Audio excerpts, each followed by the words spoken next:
Hello everybody, and Jess here, and welcome back to Tokyo 24 Ku, episode 4. This episode is late, as you can probably see, but I have a good explanation for it. Yesterday, for 8 hours, or 9 was it, I had no internet. As I was sitting down to download Tokyo 24 Ku episode 4 and to record it, my internet went down. I called my ISP and they said it's a planned, scheduled maintenance break. Now, scheduled maintenance breaks are cool and all if you post the schedule anywhere. If I don't have the access to the schedule, it's unscheduled for me. So that kinda, took me aback.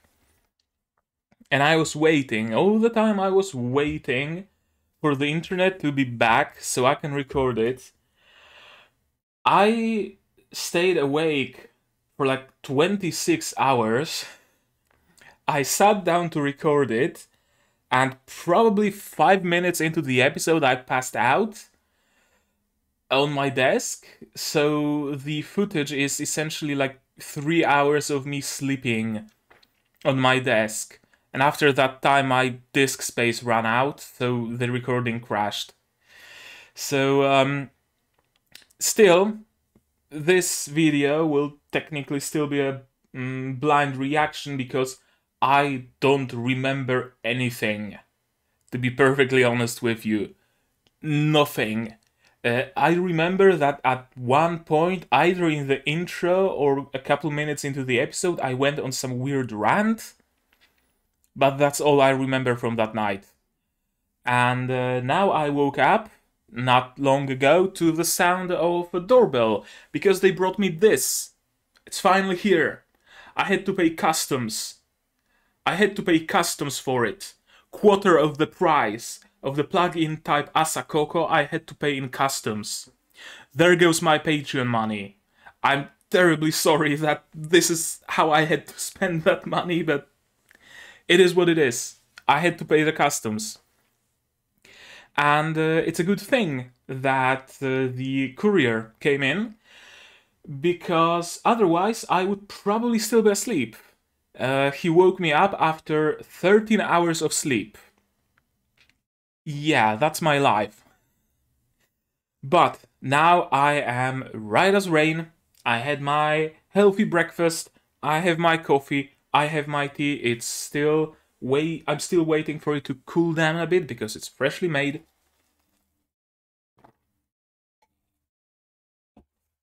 I have my plugin type Asakoko. We can record Tokyo 24 Ku.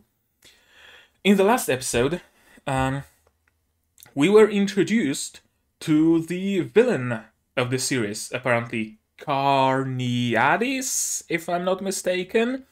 Some sort of a Greek philosopher that is all about cynicism, if I recall it correctly. Kinda fits. I don't know. He looks like a JoJo character. That one is for sure, with this weird mask, and he looks like he's being choked by a gorilla from the back. I still can't get over this design, but I guess that's what we're rolling with.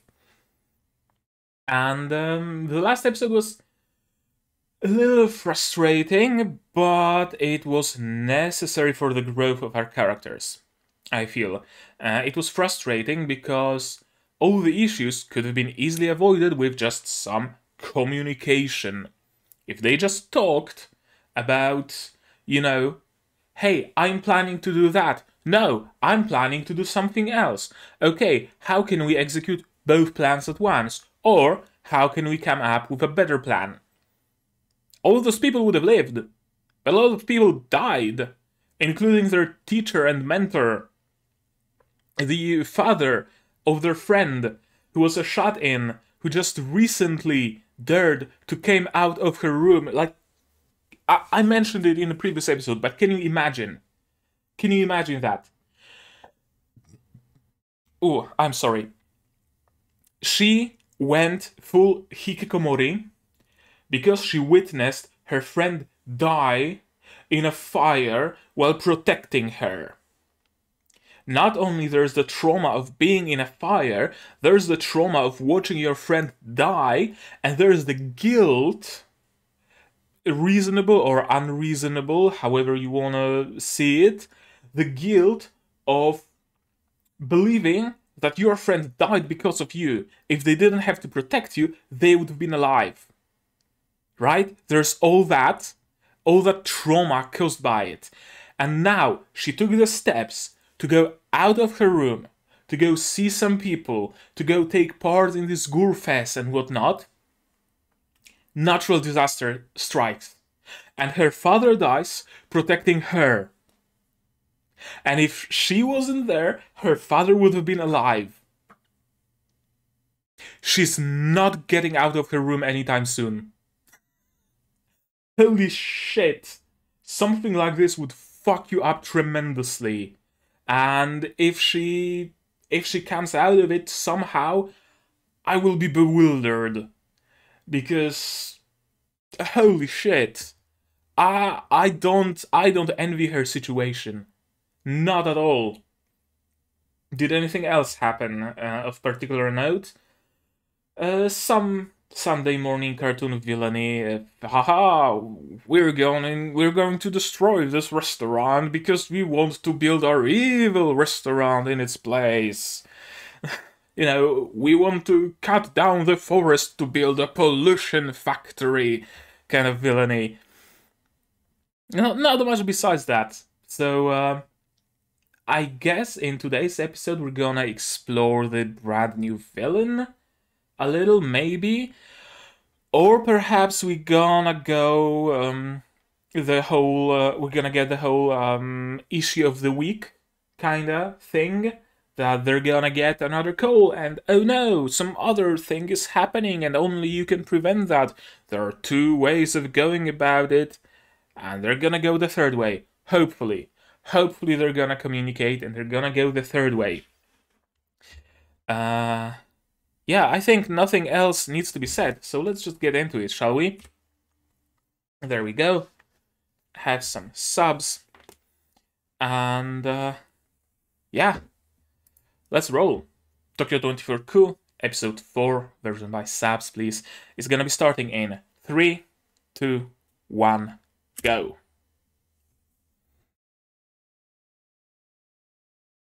But it was anything but.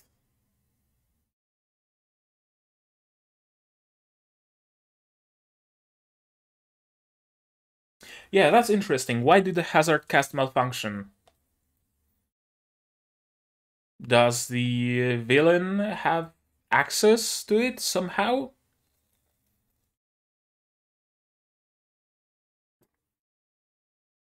Or can Carniadis just straight out control weather?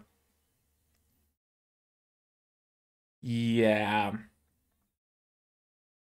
That can be easy on her.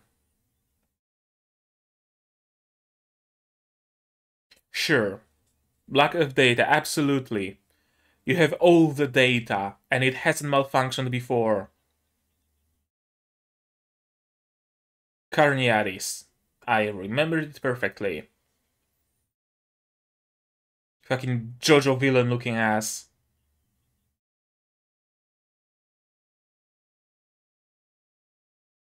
Yeah, it was the Anonymous.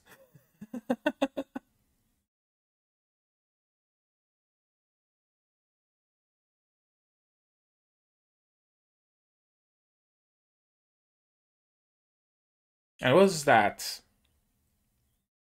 A phoenix? Hmm.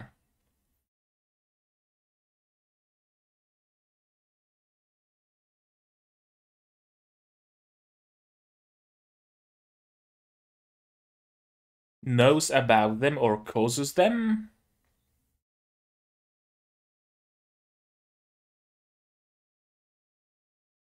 Well, you're not wrong.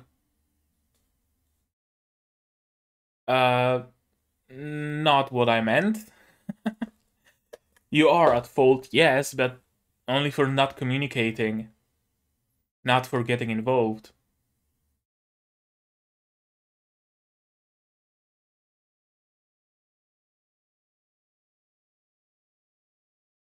You gonna make yourself some superhero costumes?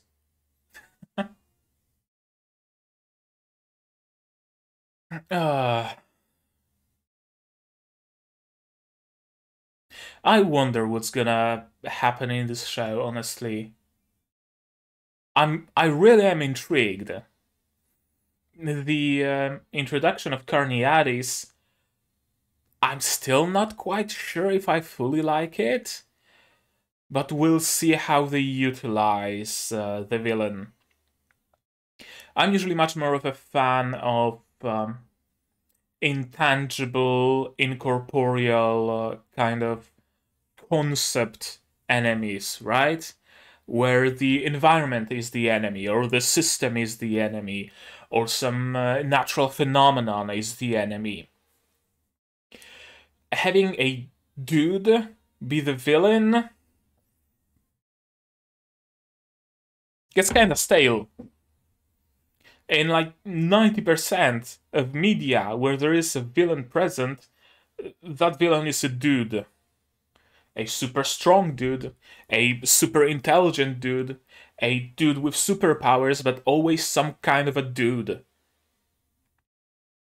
So I was hopeful that in this series the villain is gonna be the system, right? The surveillance and whatnot, and that Asumi will give them the power to stand against the system.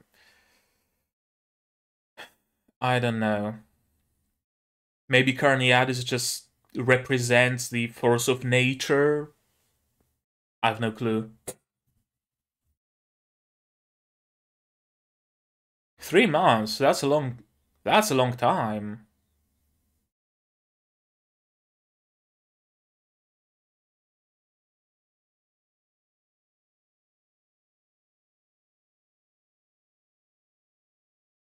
Right. He does work for the police as an intern or something.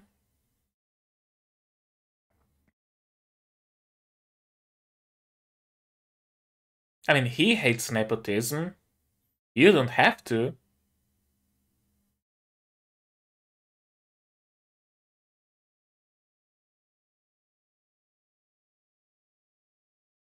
Hmm?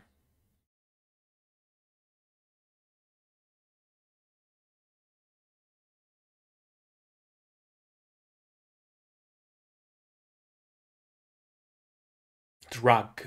D. D stands for drug. Drug.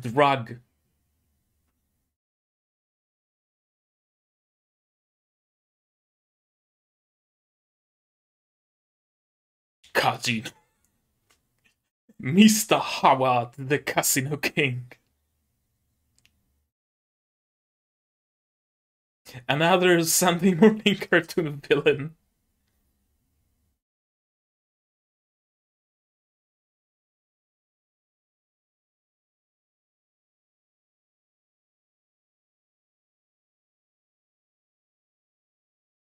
What goods? The drug?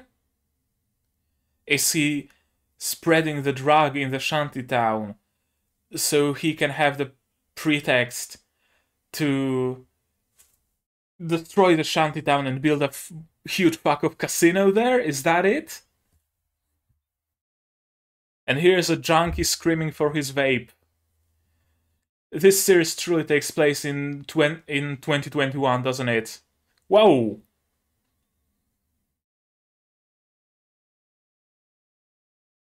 Okay.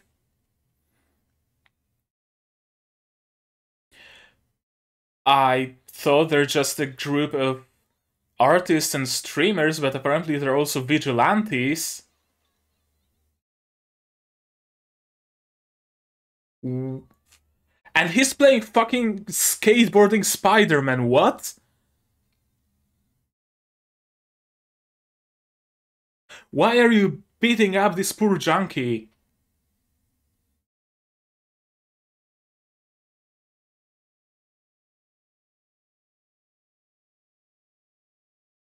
Okay, so they also want to solve the problem of the drugs as vigilantes. Why?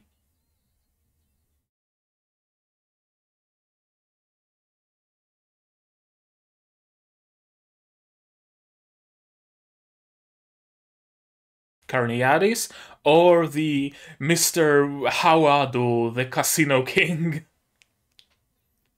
I think it might be Mr. Hawado.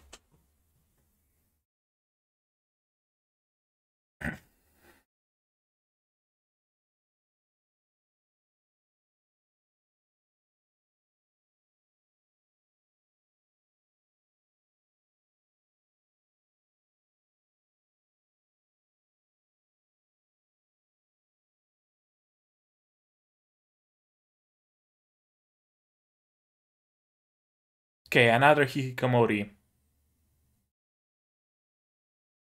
Is that the drug? Or what is that? I didn't read the labels.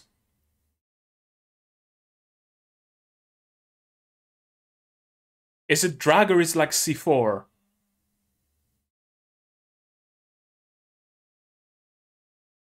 He looks more like a drug dealer than someone who would play with C4, so...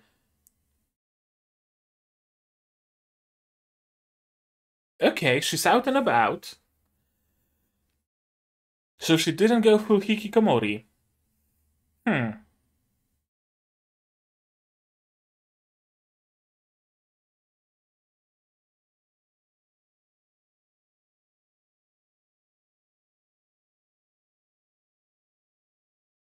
Probably a good thing to do. Probably a better thing to do.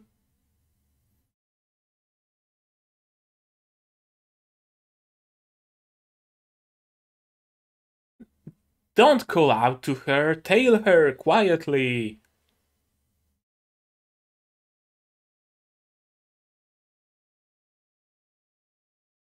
Okay, I like her. Who's her voice actress? I recognize this voice, I think.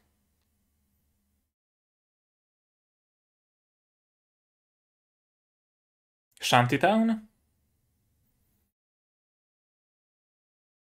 Yeah, the Shantytown. It does look like a dump, alright. You looking for the drugs?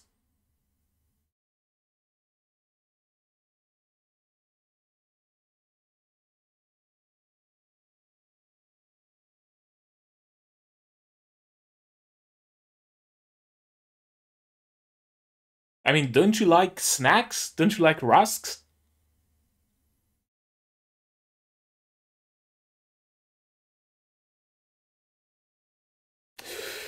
Ooh.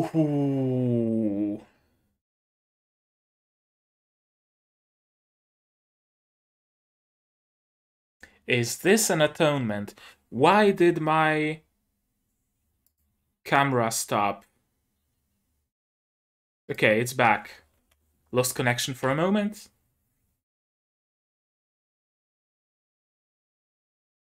Oh! I don't think he's alright, my dude. I don't think he's alright. Or maybe he is. Shit. He's resilient.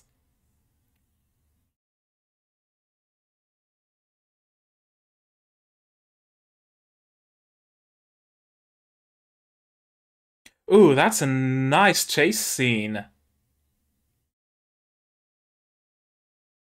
Okay, so that is the case that he was supposed to take part in. I thought he's more like a detective, not working in the field.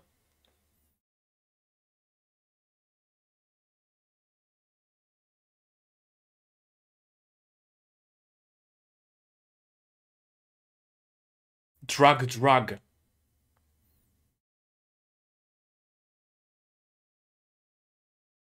So it's alcohol.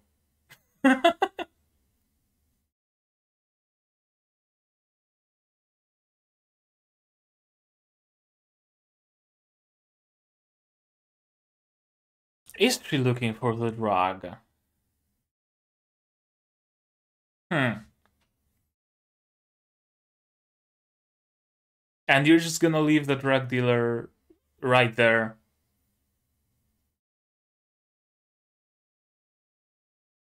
Oh, that's interesting.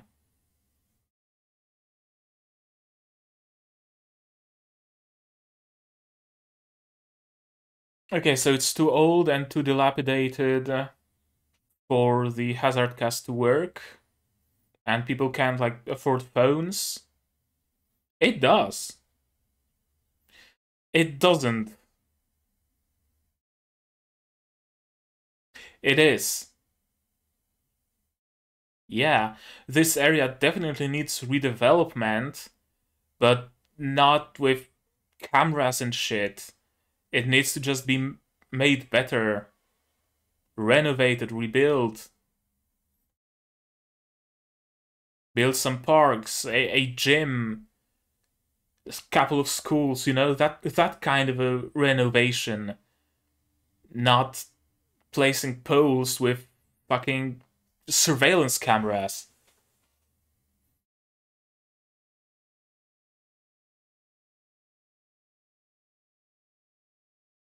So is he a dealer after all?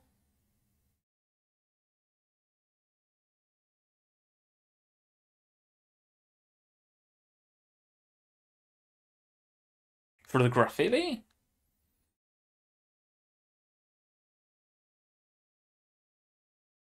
Oh, what a coincidence.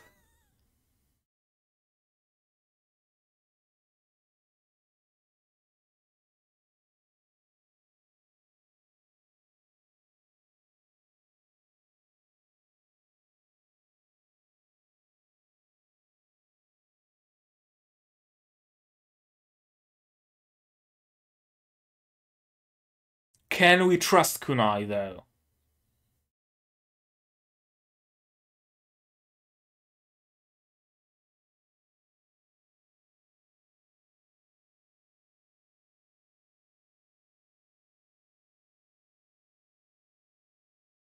It's nothing. I feel like it's not nothing. I feel like he's dealing drugs. Or, if those bricks weren't drugs but C4, he's planning to blow up the drug production pipeline or something? Okay, that makes sense. That makes sense. The red one, Ran, whatever his name is, he's making this graffiti, so yeah, of course he would be uh, depicting his mentor there on those graffiti. You already know him, you just don't know that.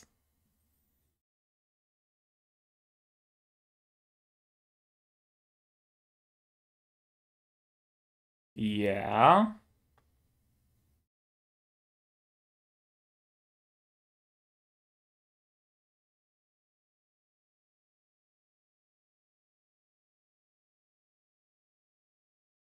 Okay, so he's from Shantytown.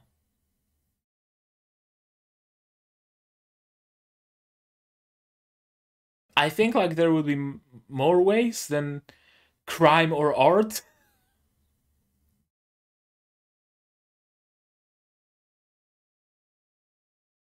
And nobody recognizes his signature hairstyle. That's interesting. Because it is, and it does.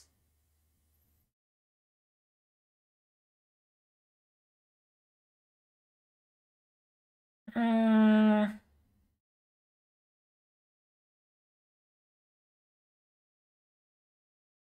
yeah, I mean, there's a difference between people and fish.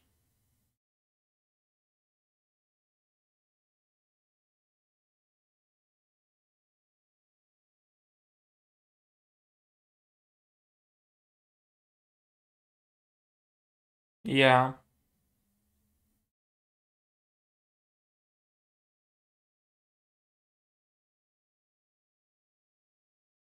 Okay, is that why he's all down and depressed? Did he get into drugs to stimulate his artistic sense or something to be a better artist? Hmm.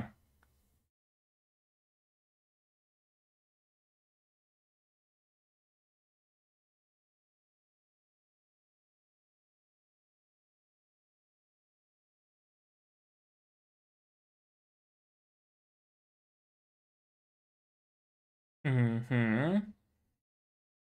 You should act. What else? Not if you communicate. Because you three were the friends with Asumin. And Asumi, now that she's been made into some sort of an AI or something, she trusts you three. Uh,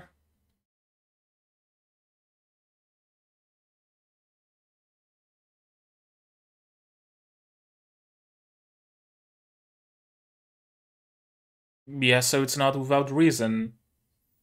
And so it's not without reason.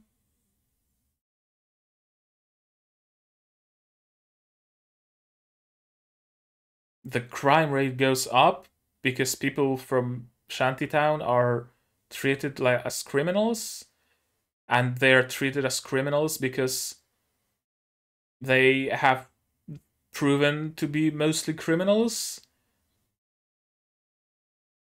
I mean, that much is true. Absolutely.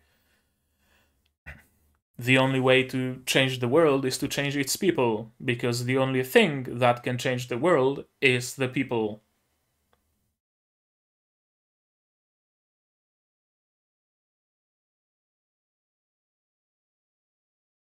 There's a lot of social commentary in this series. Oh, is the end already? Or... Oh no, we're definitely getting some after credits scene.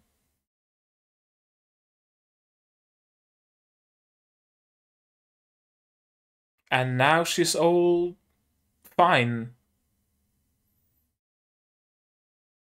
All happy and giddy. And no longer sus.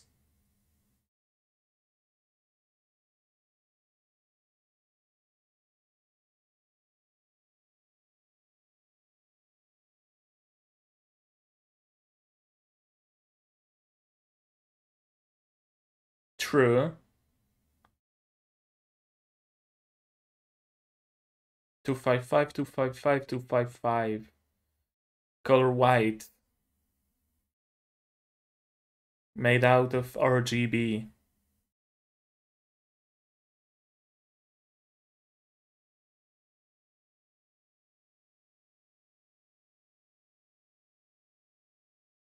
Oh. Little bit of a blush.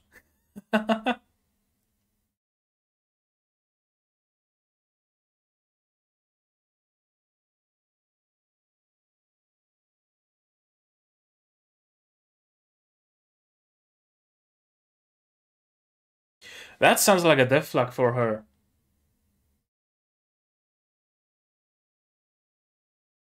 That sounds like a death flag. Or at least a danger flag.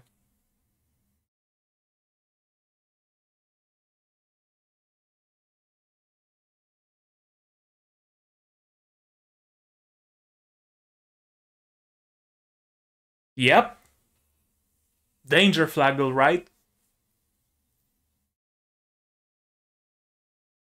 Oh. Oh.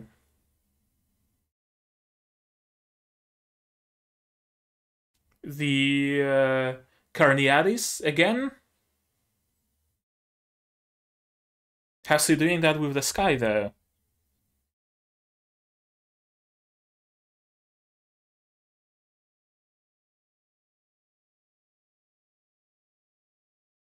You're gonna get a call again? Yep. Yep. Let's talk it out. Absolutely. Please do. No, it wasn't. You didn't have a third option. You created that third option.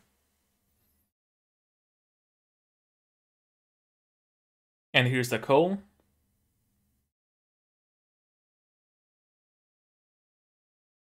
Power Rangers morphing time!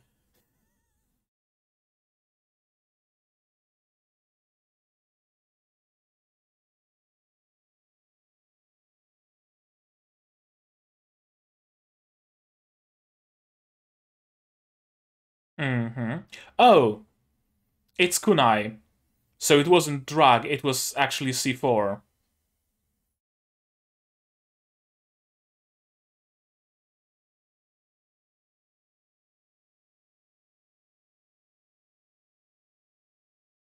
I mean, you don't even need to look for a third path here.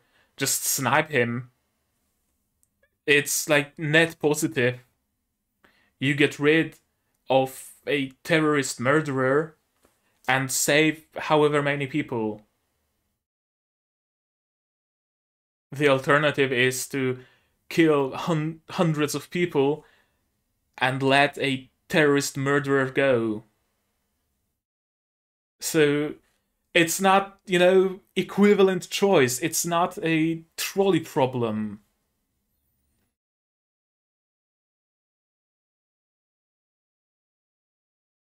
So you decided to become a criminal.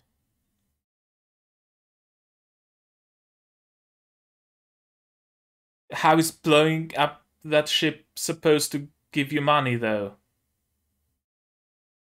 And he's getting the weird eyes as well. And some weird app on his phone. Is Carniatis controlling him? Let's go through this episode again. I said, thank you.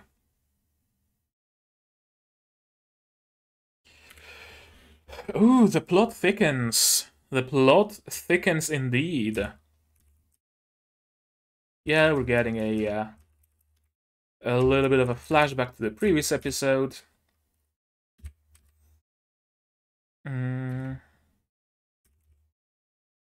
If we were able to handle the situation better, yes. Yes, if you were able to handle the situation better. That's really what it boils down to. Right? In the first episode, they were able to handle the situation well because they were able to communicate with each other and work together towards a third option. The person on the tracks was their close friend, and the train was filled with people. So they weren't able to choose, right? They didn't have the straight choice. It's not like the green one would say, "Hey, let's sacrifice our friend and save the people on the train." He wouldn't be able to say that. It's not like Shu would say that, "Hey, let's rescue our friend and all those people can go fuck themselves." Right? It's not an option. So they had to come up with a third possibility and go with the third path. In episode 3, they were given two equivalent options, right? Two different ways of saving people. Save them either by bringing containers here, or save them by getting everybody out of there. And that's why they weren't able to decide, and they didn't even think about looking for a third option, because the two choices were equivalent, basically. And that's why the issue appeared. If the choice was to be, I don't know, if you save people with the containers, one of your friends will die. If you save people by moving them out, another one of your friends will die. That would create an entirely different choice, because it's a choice that they wouldn't have been able to make. And yeah, that kind of makes sense to why they kind of fell apart in episode 3, because of the equivalence of choices, and each of those choices being equally viable. In episode 1, none of the choices was viable. In episode 3, both of the choices were viable. OP, OP, OP. Okay, and even in the OP, we see this dude in the Shantytown. Mysterious Drug D. Sudden increase of crime rates in Shantytown. Yeah, it's the Casino King that's behind the drug deal. I can guarantee it.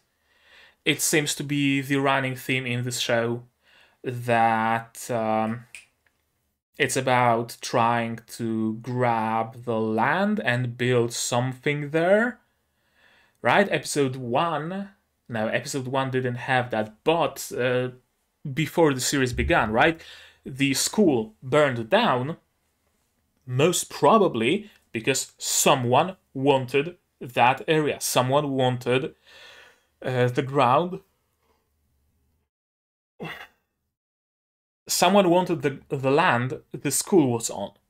And after the school has been renewed and painted and all that, the only way to get that land was to burn that school down so that it has to be demolished anyway and the land becomes free for sale.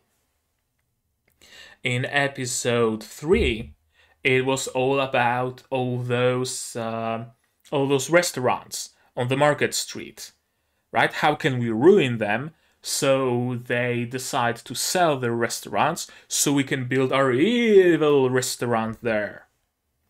And now, how can we ruin a district so that we can build a casino there?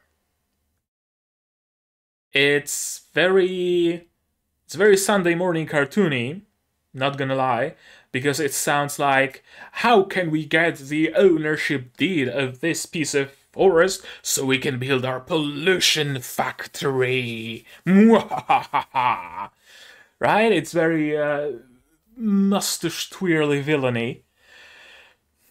But I guess it does have a little bit of a reflection in like modern world, or rather it reflects our current world a little bit, because there are certainly situations where someone wants to get a piece of land and the person who owns that piece of land isn't willing to give it up, and they resort to some subterfuge and whatnot to get that land in the end.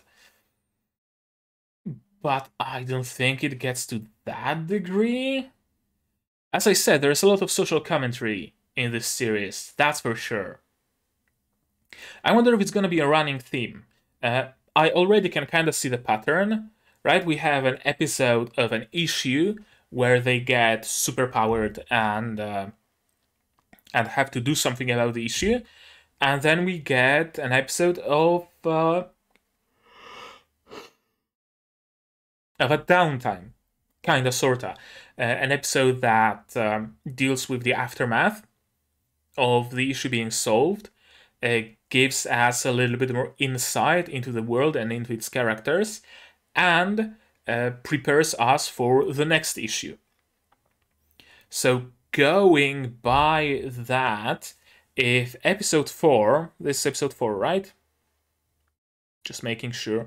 Yeah, if episode 4 is a preparation for the issue, and episode 5 seems to be the actual issue they have to solve with that cruise ship, then episode 6, I think, will be another bit of downtime. Episode 7 is gonna be another issue. I wonder if it's gonna follow that pattern. We'll see. And I wonder if every issue will be caused by someone... or rather connected to someone trying to get control, get a hold of a piece of land. I wonder. Also, this scene. Did you get the goods arranged and we see the cruise ship? Could it be that this ship is what is transporting the drug? Could it be why Kunai wants to blow this ship up? Because he wants to stop the transport of this drug. And he somehow knows that it's here. Doesn't seem like the best way to go about it, if I'm to be honest. I will personally bring it to you aboard the Winners. Okay, so the ship is called... yeah, it is called Winners. This is the pink-haired girl. And this team, Dot Red, is apparently not just artists and streamers, it's vigilantes, and this frame is hilarious. I'm gonna get ya! I'm a Superman! Let me grab a screenshot of just this dude. Because it's just hilarious. Copy image, and let's go to my Discord server and send it. There we go. You can join the server, by the by, link is in the description. It's open to everybody. And he wants his vape. He just wants his vape, man. And yeah, they really are like superhero crew. And they also want to solve the issue of the drug.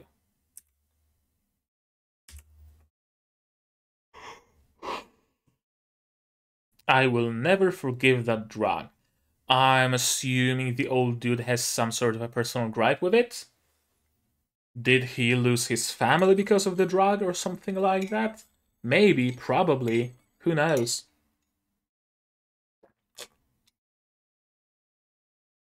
And this is rooibos tea with orange peel and cinnamon. Quite nice, actually.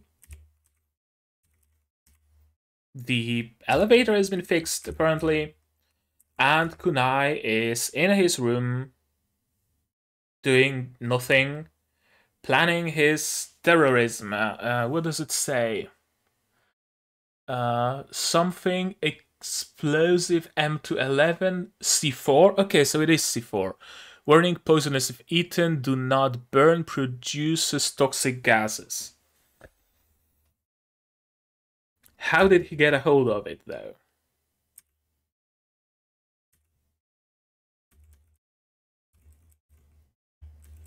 And yeah, I really thought that she's going for the drug or something, because she's acting like super sus here. She's furrowing her brows, which are super cute, by the way. I have a weakness for hime brows. And yeah, she's running away, like, don't follow me. Arms in her pockets, all that's missing is her wearing a hoodie and looking around nervously. If she were... Again, communication! It all boils down to communication. If she was to just say outright, hey, sure, good you're here actually. Yeah, good you're here. I heard that there are graffiti depicting my father in the Shantytown, and I want to grab a picture of this graffiti before it gets destroyed. I know Shantytown is dangerous. Would you like to accompany me? I would feel much safer in your presence. Right? If she just was open. Or hell, if she didn't even mention Shantytown. If she just said, hey, I'm just going to take pictures of graffiti. You don't need to concern yourself with it. He would have probably just went back and didn't bother tailing her. But she's acting all suspicious, so of course he goes after her. And good thing he does, because this place looks like an absolute dump. Yeah, not even any cars on the streets. Just stalls with food and with various stuff. Drunkards on the roofs. Graffiti everywhere. Horse on every corner. Yeah, is this atonement? And yeah, here we have that feeling of guilt. You didn't have to save me. If you didn't go to save me, perhaps my father would have lived. Or maybe I would have died with my father. And that probably would have been a preferable thing for me, right? And here we have this scene of this dude just falling out of the sky.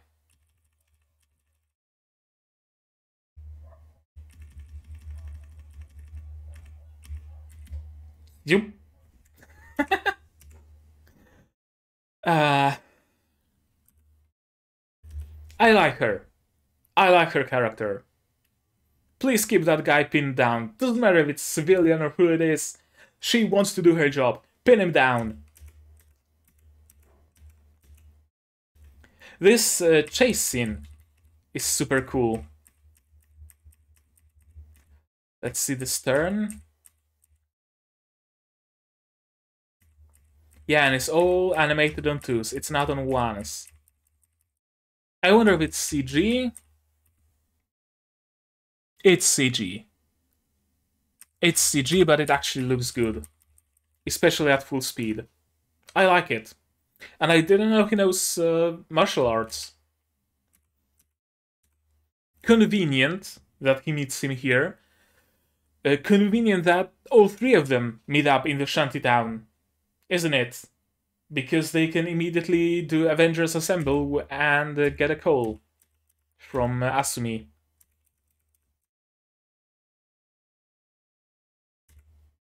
Yeah, this town needs redevelopment, but not the kind of redevelopment you're thinking about. You're thinking of redevelopment, or rather, the redevelopment they are planning on is destroy those buildings, build a casino, and place surveillance cameras. That's not what this place needs. This place needs redevelopment, but it needs to be made better. That's what it needs. There were 2 areas in my very city, and it's a fairly small-scale example, but it is a good example. There was that abandoned train station. No trains go there anymore, and there's a big field with where all the tracks get out of that train station, and the train station itself was empty for the longest time. There used to be a whatchamacallit? There used to be a hostel there. There used to be a Google Translate. Help me here. There used to be a brothel here. There used to be a brothel. There used to be a hostel. There used to be a shop with like used clothes and various knickknacks brought here from probably abroad. There used to be actually a fairly big quote-unquote industry of people going to like Germany or mostly Germany and browsing through the garbage bins there, because people there would be throwing out all sorts of things, like, I know, porcelain dolls or shoes that were still, usable, but it was the rich country, so people were throwing out things that people here would be willing to buy, and they would bring it here and sell it at that place. It was a bit of a dump. Hobos pissing on walls, gypsies harassing you for money, that kind of place, and there was a kind of sort of illegal bazaar there. Kind of sort of illegal because nobody would do anything about it. The police didn't really bother. It was like a well-established thing for years, so it got kind of legitimized a little bit through the virtue of being there for so long. People having their stalls made of wood and tarp, and selling you, smuggled cigarettes from beyond the Russian border, selling you some, sweets brought from abroad, selling you meat and vegetables that didn't really have any testing that they would need if they were to be sold at stores. All sorts of shady stuff. But you could also buy like boiled corn on a cob. You could buy a hamburger or not really a hamburger, like hot dogs and stuff like that. It was a nice place if you wanted to buy something for cheap, because there were really cheap things there. What the city did is legitimize the place fully. So people were now able to build their own, like, a proper building where they would be able to serve those hot dogs and those hamburgers and pitas and tortillas and whatnot. Not out of a basket on the street, not out of a tarp covered fucking shit stall, but out of a legitimate building. And people were able to legitimately sell things there.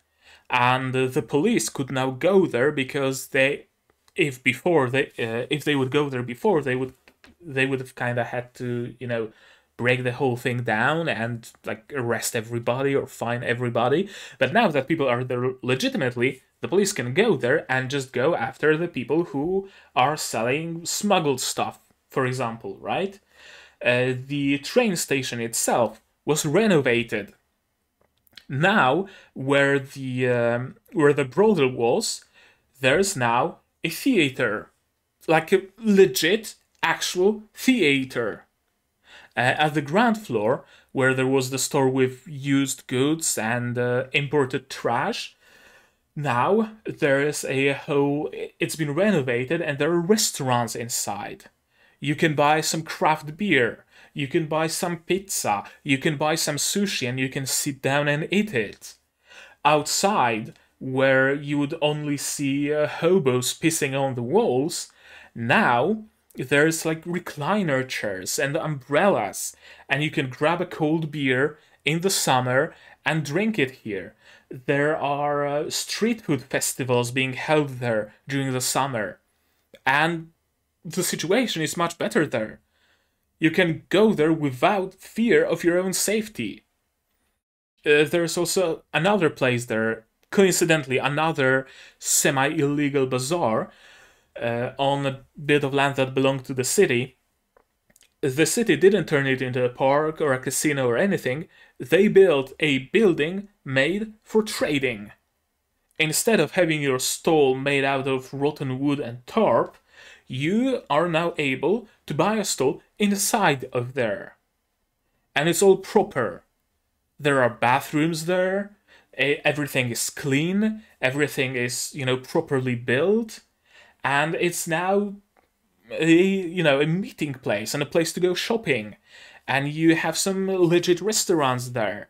So you can go there and eat something and buy some fresh vegetables from some, farmer who doesn't have to sell them out of a tarp-covered stand, but can now sell them from something that doesn't look any different from a regular grocery store. That's the kind of renovation that Shantytown needs. That's exactly the kind of renovation. Sure, demolish some buildings that are a danger, that are about to, fall apart. All those buildings made of tarp and steel sheets. We've seen them before, right? They're all falling apart. Sure, demolish them, absolutely, but don't replace them with a casino. Replace them with a school. Replace them with a park. Replace them with a gym. Replace them with a community center. Replace them with a pool, with something like that, to revitalize this society and to give them something to do.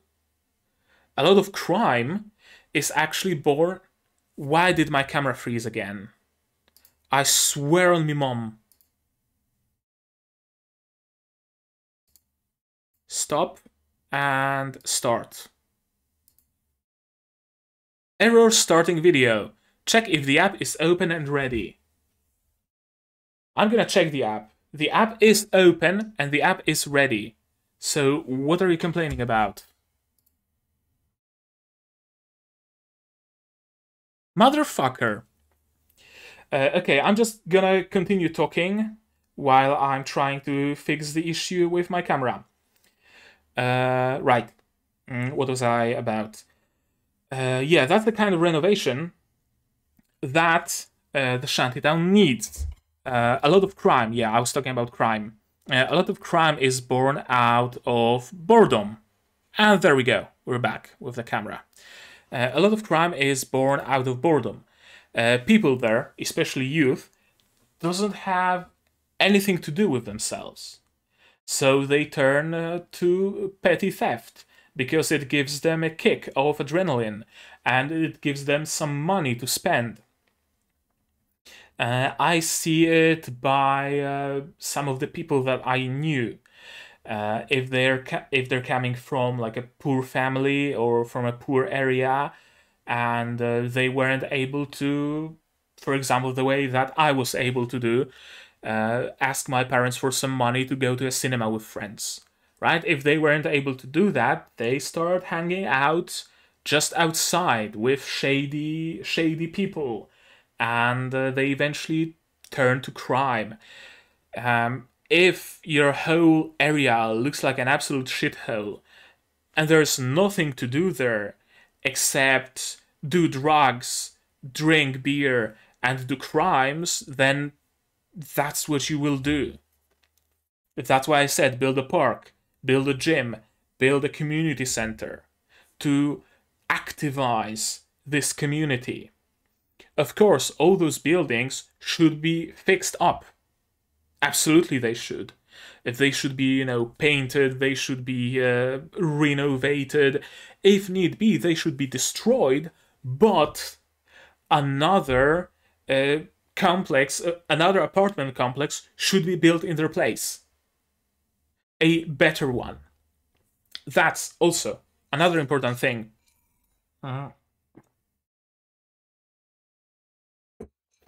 Scientifically proven. If a place looks nice, people are very apprehensive from making it look not nice. If a place looks not nice already, people have no problem making it look even less nice. For example, if there is a pile of trash laying somewhere, people are likely to throw more trash there. If you remove that trash and paint the wall, people aren't likely to start throwing trash there. That's how it works. If the buildings are already dilapidated and destroyed, people have no issue destroying them further. If a kid sees that a building has a broken window, they have much less restraint from picking up a rock and throwing it at another window. Because if one is broken, one has been broken for months, and nobody's doing anything about it, that means I can throw another rock and no one's gonna do anything about it. If the whole wall, the whole building has a fresh coat of paint, and all windows are whole and they're clear, they have just been washed, and there's light everywhere, everything is lit up, and there are some trees and there are some flowers, people aren't as people have much more restraint from vandalizing those areas. And that's an actually proven fact. So that's what should be done here. That's absolutely what should be done here, because this place is absolutely miserable. There's no trees, no vegetation. All the lights are orange, as you can see in this scene. Another interesting, scientifically proven fact. White and blue lights lower crime. Red and orange crimes make the crime go higher. They seem to be living in some sort of a technocracy, right, with the hazard caste system. So they should know that. If they really follow statistics and they really follow science, they should be swapping lights here. They should be planting some trees and some flowers. But they aren't doing that. Oh, yeah, I lost focus. Let's continue. Oh yeah, she's not doing drugs. She just wants to look at the graffiti and grab some pictures. Thankfully, she's with Kunai. But Kunai isn't a good guy, as we learn later.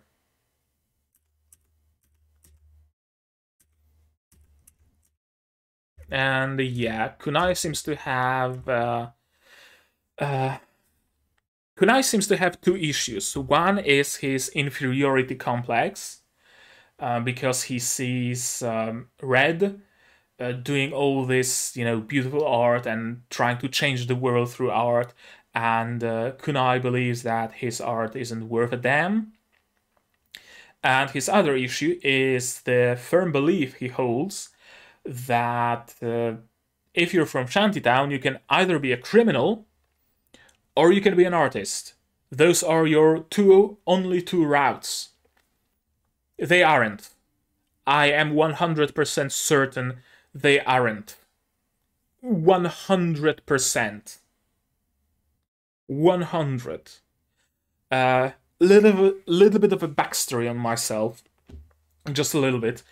I come from a very poor home, actually.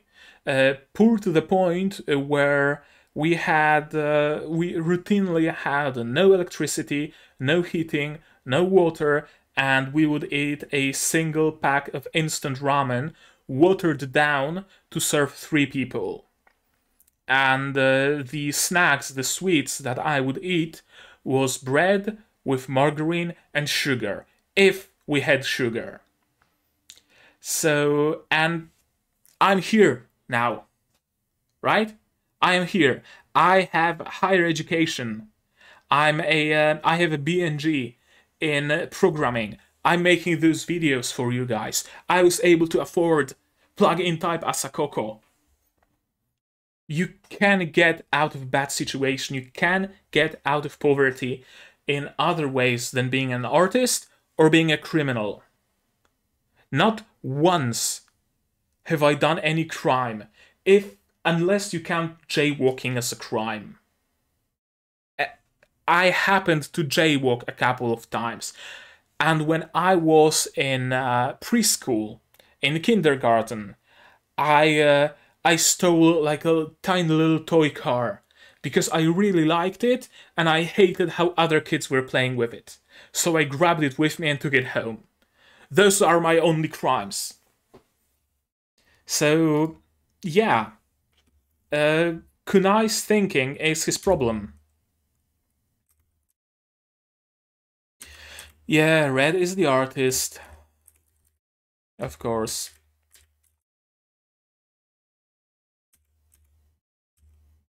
Yeah, those are the things that I'm talking about. Just demolish those and build a big hole where people can trade. Right?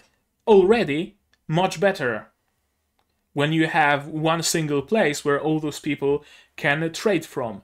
And instead of using gutter oil, they can now use like proper oil. Instead of rust falling into your beer, you can now drink a beer under a proper roof. Right? Yeah, the thing about some fish can only live in murky waters. That doesn't fit humans. You can't say that some humans can only ever live in shady areas. Humans are extremely adaptive. Do you really think that this girl sitting here in ragged clothes, dirty and sad, can only ever be in this state? Do you think that the only place where she can live is a pile of rubble? No. Absolutely not. Get her to live in a proper apartment. Get her to school, clean her up, and she will be living at that apartment, and she will be going to school, and she will be clean. That's how humans work. Kunai seems... I think like it might be a little bit of a commentary on we need the shady areas for shady people to live there, but I think it's more of a misunderstanding on the part of Kunai. His thinking is very stiff and very rigid. He doesn't think about other possibilities. Yeah, he can change the world through art. And what he says here is true. The only way to change the world is by changing people's hearts. You can't change the world by force, because some people will rebel against that change. If you change people's hearts so that they support that change, the change will happen. Only then. Only then will it happen, and will it persist. That's the only possibility. And we get more info on his inferiority complex. He has issues because of his art. And another thing, the reason why Shantytown has a high crime rate is the result of prejudice coinciding with data. It's not a coincidence, I don't think. Yeah, they calculate crime rates from statistics. It's one thing in like our real world where we don't have the monitoring, where we don't have the crime alert system or whatever the fuck it's called, right? We don't have the full data to decide that one group of people is more dangerous than another group of people. There are other circumstances that can make that, right? With prejudice. If there is more police patrolling in District A than there is patrolling in District B, then through sheer amount, there will be more crime reports from District A. Right? But they can't say that for their world because they have 100% crimes monitored in the main city. And they don't have that monitoring in Shantytown. So if anything, crime rates in Shantytown should be lower because there's no monitoring there. And yet they are higher. So the data is accurate. Data is... It's not even that it's accurate, it's inaccurate, but in favor of Shantytown. So in the context of this world, this explanation doesn't work. In context of our world, it works. Absolutely.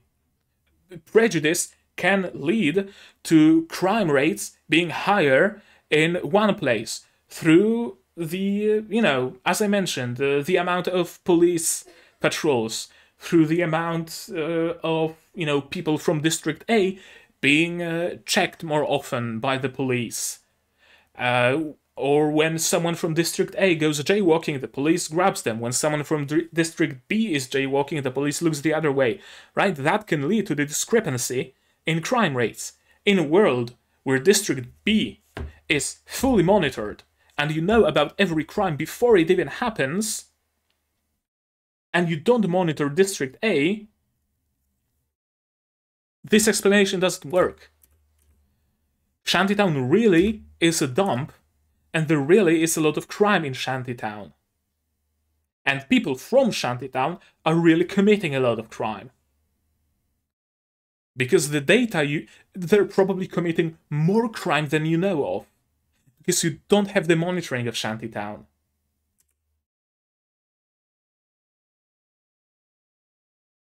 Yeah, the hazard cast fortifies the rules of the world. Sure, it does fortify the rules, but not through manipulation, as you seem to be implying. It actually uses reliable full data. And the data is skewed in favor of Shantytown.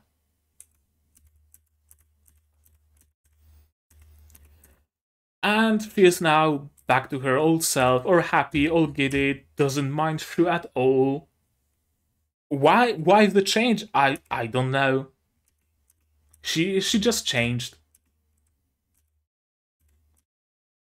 And yeah, this blush, and can you protect me, and the lack of music in this scene.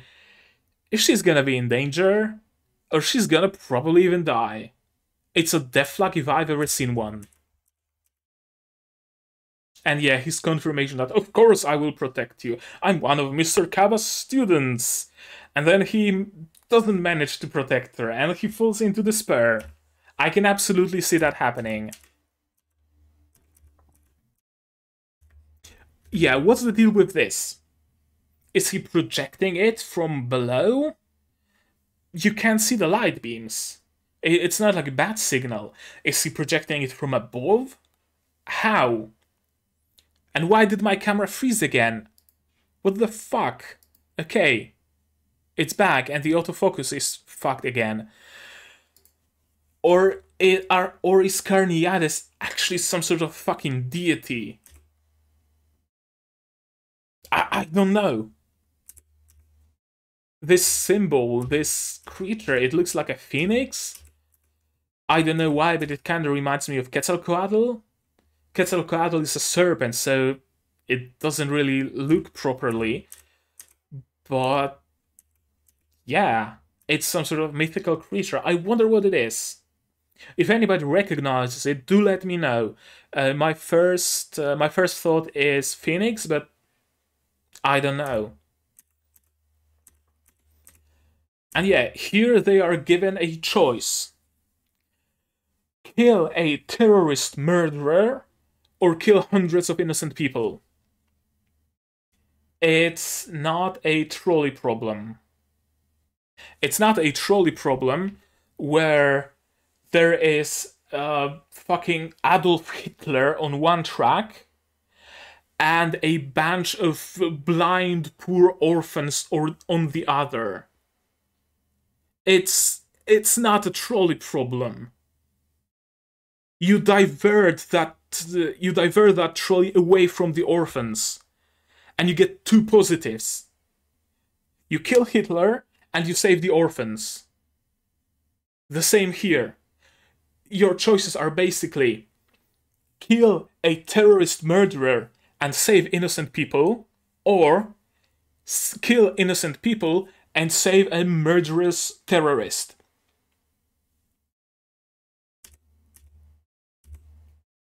I'm with him. I'm with the green one.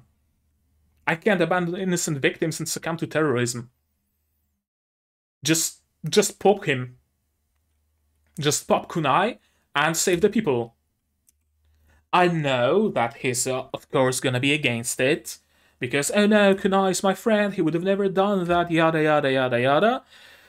But the facts are speaking for themselves. Now, mind you, the eyes. The eyes and his phone. We see his phone at one point. Here, I think this is the disaster prevention system or whatever it's called. Because I remember seeing something like that before. Or it's some Carniades app, iCarniades, that took control of him. In that case, can Carniades not only control weather, but also people? Does he have the powers of mind control? What are the limits of his powers? Is it Carniades doing? Or is it actually Kunai who wants to do that, but Carniades just boosts him so he has an easier time?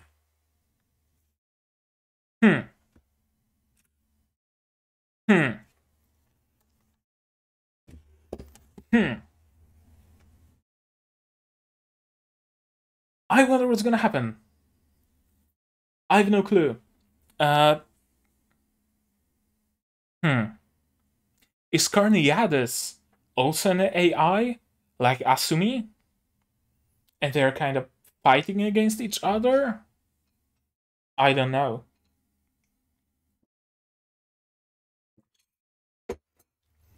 Carniades isn't really well defined when it comes to his powers and stuff.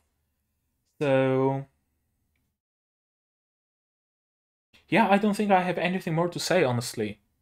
I think we just have to wait for the next episode, because I could be, making various predictions that Kunai is mind control, or Kunai isn't mind control, or maybe it's Asumi that controls him. Maybe Carniades is Asumi's split personality. Maybe Carniades is the former AI that the disaster prevention thing was using, and he got all offended because they replaced him with Asumi. I don't know, there are so many possibilities that it's hard to decide on one. It's hard to predict anything. One thing for sure, I really did like this episode, and I feel like every episode gets only better and better. There was a lot of fear regarding this series, a lot of voices saying that it's having really bad production issues. I'm not saying that.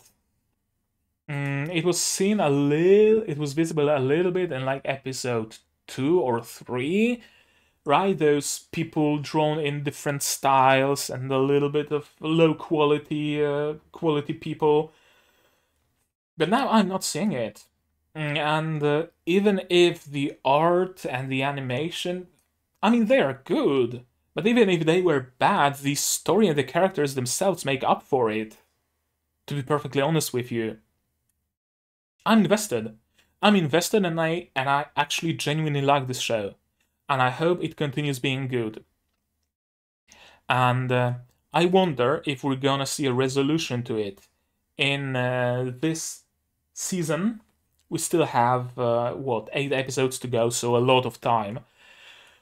Or are they possibly planning on a second season? I wouldn't mind seeing a second season, to be perfectly honest with you. But it's an anime original, so you can never tell if they want to close everything in a single season or continue it. Again, something that we will have to see. Yeah, that's gonna be it. Again, terribly sorry for this episode being so late, but treat it as a double feature. You get this, and you get Dolls Frontline on a single day. Hey, more content in a day, right? Isn't that cool? Yeah, that's all I had to say. I've already been talking for almost an hour 20. That's probably the longest video I ever made because of my rant about revitalizing the district. So, I'm gonna end it here. That's gonna be it from me for today. So, leave a comment down below what you thought about this episode, what you thought about my reaction, about my theories, about my rants, about everything. Leave a like if you liked it, leave a dislike if you didn't like it, but tell me why so I can improve. Join my Discord server, link is down in the description if you want to talk more about this show or about other shows. We still have like 14 people on the Discord, so there's a lot of space for you to join in. Subscribe to the channel so you get notified of future releases, not only Tokyo 24Ku, but also Dolls Frontline, also Arifureta Season 2, Symphogear that will be coming out tomorrow, I think, and Sabiku Ibisco that will be coming out the 2 days after. Yeah, something like that. You see my schedule in the description, you see when I release videos. Subscribe, click the bell icon so you get notified of them. If you really like what I'm doing, you can support me on Patreon. For just $1 a month, you get access to a Patreon-only channel on my Discord server and a nice little role. And for $10 you get early access to my non-seasonal shows, which this season it happens to be Symphogear. If you're into that, you might want to throw me some money to recoup the costs of the customs on this plushie and to get early access to Symphogear. Episode 4 is already on Patreon. Episode 4 will be out on YouTube tomorrow, and by the time it's out on YouTube, episode 5 will be on Patreon. Anything else? Share this video if you know someone who will enjoy it. And that's gonna be it from me for today. So, as always, do all the good stuff, and I'm gonna see you guys in the next one. Cheers! And the place on the Patreon supporters list you get no matter the tier you subscribe to.